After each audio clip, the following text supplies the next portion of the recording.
బాలికలందరికీ 77వ గణతంత్ర దినోత్సవ శుభాకాంక్షలు. మన దేశానికి 1947 ఆగస్టు స్వాతంత్రం వచ్చింది.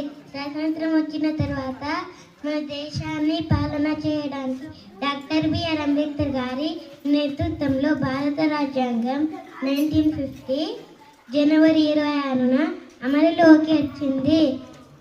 అప్పటి నుండి ప్రతి సంవత్సరం జనవరి 26న మన దేశం గణతంత్ర దినోత్సవాన్ని ఘనంగా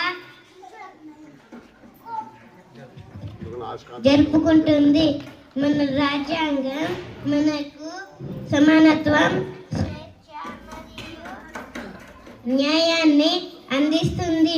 నేటి బాలలే రేపటి భారత పౌరులు కాబట్టి అందరం క్రమశిక్షణతో ఉండాలని కోరుకుంటున్నాను. జై హింద్, జై భారత్.